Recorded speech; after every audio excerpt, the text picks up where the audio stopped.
Leave it to First Take to bring the worst out of JJ Redick. Now other players are calling JJ a bum. He ripped Doc Rivers for blaming his own team, but a lot of coaches do that. Greg Popovich, Phil Jackson. So how is Doc different? Well, Doc just told Stephen A. Smith, "It is personal between me and JJ."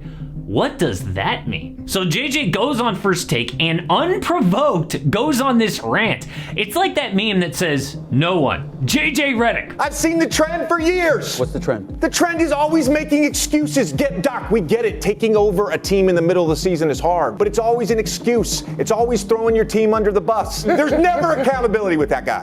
The pin drop and everything. What did Doc do to deserve that? We'll take a look, but the response from other players was savage. But NBA games are back, which means Underdog Fantasy is back. Now, you could have been playing many different sports like PGA golf, but me, I'm a basketball guy, and I love the game called Pick'em, where you pick higher or lower on your favorite players or whatever game you're gonna watch that night. You can up to 20x your money, but you will always have a lot more fun watching it win or lose.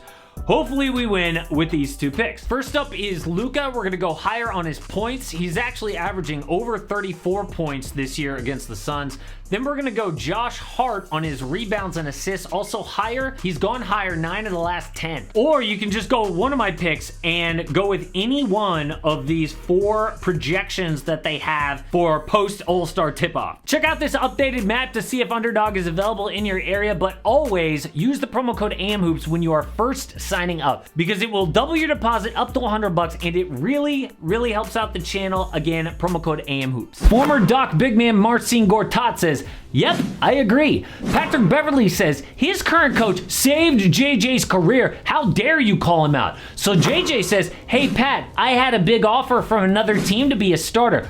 Out of here, save my career." But Doc's son Austin defended his dad and slammed JJ's game. It's just as strange coming from JJ. Your best years in the NBA were when you played for him in the Clippers. I don't know if there's like frustration there or there's tension there between you. I know a lot of times we had to sit you towards the end of the game due to defensive reasons. It's just very ironic and kind of weird. Doc benched JJ for bad defense? Well, former Clipper Spencer Hawes said, "Statistically inaccurate statement, but if we want to talk about someone whose career got saved by Doc, this whole thing is getting ugly." Well, JJ's 2 best stints were in LA and Philly. He scored more points as a Sixer, but had the same playoff success.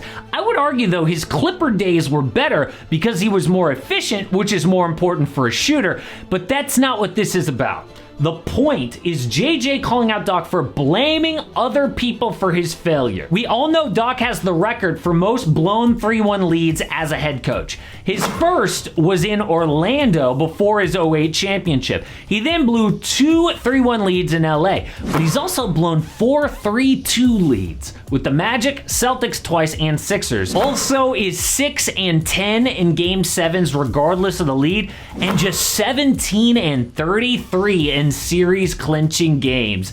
At some point, it is not a fluke. Doc is a deeply flawed coach. Unless you ask him. My Orlando team was the HC. No one gives me credit for getting up against the Pistons who won the title. That was an HC. Go look at that. I want you to go back and look at that roster. Did he really just say, "Go look at my roster"? I am sorry, but disrespecting your former team is a really bad look. And no, JJ was not on that team. The Clipper team that we lost 3-1. Chris Paul didn't play in the first 2 games and was playing on one leg. Oh, so it was injuries in 2015.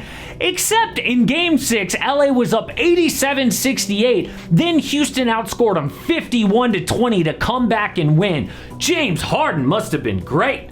Nope, he was on the bench down the stretch. The guys LA couldn't stop, Josh Smith and Corey Brewer. And Doc blames injuries. In Game 7, Houston dominated to take the series. So JJ was on that team and probably got annoyed by that excuse. But that wasn't personal. What's personal is Doc calling out players by name, like saying Ben Simmons doesn't love basketball. If you don't love the game, the playoffs always exposes guys who really love it, because the pressure of the playoffs, if you don't absolutely love it, it will eat you up. If he loved it, or if I could get him to play this way, Like, he is a freak of nature, athletically, body-wise, but the rest of the part wasn't there. That is harsh because Ben is still in the league and has to earn another contract. JJ is a fan of Ben, defended him when he was his teammate, has him on his podcast, but one of the most controversial things Doc has ever done was help trade Shai Gilgeous-Alexander for Paul George.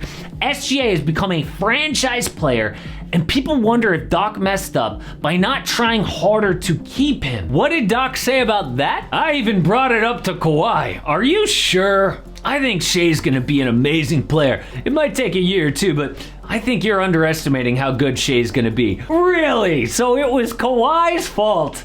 Look, I wanted to keep SGA. I asked Kawhi, are you sure? But he said yeah, so. All of this has been bubbling under the surface for JJ and probably a lot of other players. I think JJ's speaking for a lot of guys when he went off on First Take. You know they hear these little things and get annoyed, but what really set JJ off was Doc's recent comments on the Bucks. When they lost to the Grizzlies before All-Star, he said, not my fault. Had some guys here, some guys in Cabo. He took credit for the James Harden trade to LA. They made calls. I was one of the guys who said, you know, trading for James Harden would be a great deal for LA because I thought he would fit them better than he would fit the Sixers. But the most frustrating comment from Doc is about how he got the Bucks job. And I gotta admit, this one actually pisses me off. To be honest, I told our owners when they called, I said, I don't understand why you're doing this, you know. And they said, you know, one of the things they said was, well, it doesn't matter. We've done it now, and we want you. So he says, look, I know we're 3-7 since I got here, but I didn't even want this job. I mean, they basically forced me to take it. I told him, I don't know what you're doing, but I guess if I have to. And the worst part, he was advising the Bucks owners before all this happened. So it makes it look like he undermined Adrian Griffin and stole his job. So JJ couldn't take it anymore and called out Doc for his years of BS and excuses, and he was right. But something just felt off while he was doing it. I mean, if I didn't even see the video, I just heard JJ, I would tell you, yeah, he's on First Take. Really leaning into the hot take, screaming A. Smith thing, and that's just not him. I mean, when JJ broke into media, it was with his podcast, and it was really refreshing, like smart conversations that you enjoyed without getting yelled at. I never thought JJ would take the Kendrick Perkins route to rising in media. It seems like he wants to be above that. He even complained that his Doc Rivers rant went viral when his nerdy takes do not. I can do a video on my podcast. I break down the last 9 games the Pelicans have used Zion Williamson as the primary ball handler. 54,000 views on YouTube. But I want to call out a coach yesterday.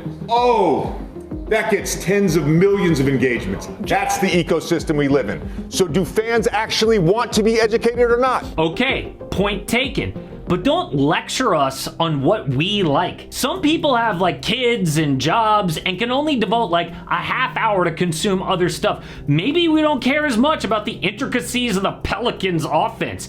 Ethan Strauss made a good point. Maybe I like listening to music, but I don't want to learn how to read music or how they recorded it. And if you are so above that, JJ, why do the Doc Rivers rant to begin with? Let someone else do it. This whole thing was a mistake because he was hamming it up for First Take. ESPN is already elevating JJ by making him the lead commentator on NBA games. So trying to be the next Kendrick Perkins is a mistake. I will bet JJ regrets all of the drama that his comments caused, even if he was right. But everyone is upset at the NBA All-Star Game. It is completely unwatchable now, but it wasn't always like that. And it turns out we can pinpoint the exact moment that killed the All-Star Game.